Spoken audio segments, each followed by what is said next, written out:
অনেক সময় আমরা দেখি যে সিনেমার নেগেটিভ ক্যারেক্টারগুলোই বাস্তব জীবনে পজিটিভ ক্যারেক্টার হয়ে যায়।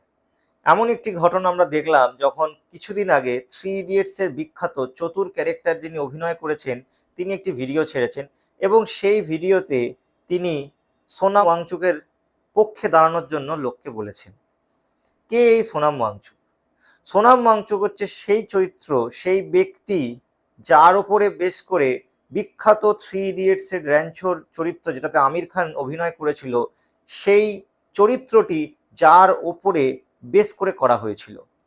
এই সোনাম ওয়াংচু দীর্ঘদিন ধরে লাদাখের বাচ্চাদেরকে নিয়ে কাজ করছে, লাদাখকে নিয়ে কাজ করছে, লাদাখের পরিবেশ নিয়ে কাজ করছে, লাদাখের শিক্ষা নিয়ে কাজ করছে এবং দেশে বিদেশে বিভিন্ন জায়গায় বিভিন্ন খ্যাতি অর্জন করেছে। 2025 সালে এই সোনাম ওয়াংচু, যিনি এই লাদাখের অন্যতম মুখ, সেই সোনাম ওয়াংচুকে গ্রেপ্তার করা হয় এবং জেলে পোড়া হয়।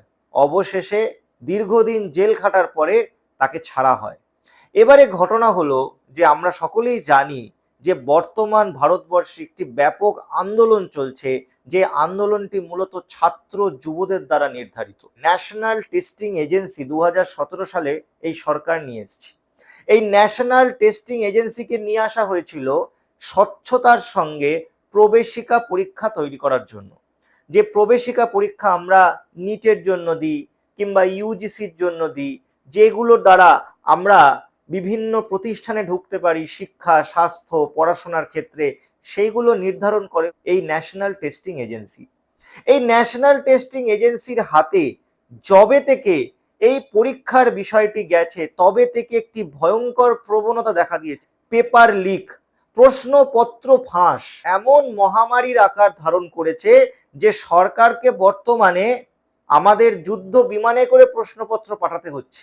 পুরো পৃথিবীতে সম্ভবত ভারত একমাত্র জায়গা যেখানে প্রশ্নপত্র পরীক্ষার যুদ্ধ বিমানে করে পাঠানো হয়। বহু বছর, বহু শ্রম, টাকা, সময় নষ্ট হয়ে যাচ্ছে। সকলের কাছে এত টাকা নেই যে সে বছরের পর বছর ধরে পড়াশোনা করে তারপরে হলে এসে দেখবে সে পরীক্ষাটি বাতিল। এর বিরুদ্ধে অবশেষে ভারতের সাধারণ ছাত্র যুবতা দলমত নির্বিশেষে নিজেরা আন্দোলনে নেমেছে। সোনাম ওয়াংচু, যার আন্দোলন দীর্ঘদিন ধরে লাদাখের ছাত্রদের নিয়ে করছে, তিনি সংহতি জানিয়েছে। আজকে তিনি অনশনে বসেছেন, 20 দিন হয়ে গেল। 20 দিন ধরে তার শারীরিক অবস্থা প্রায় মৃতপ্রায় অবস্থায় পৌঁছে গেছে। ডাক্তার বলছে যে কোনো সময় অঘটন ঘটতে পারে, কিন্তু সরকার নিরুত্তাপ।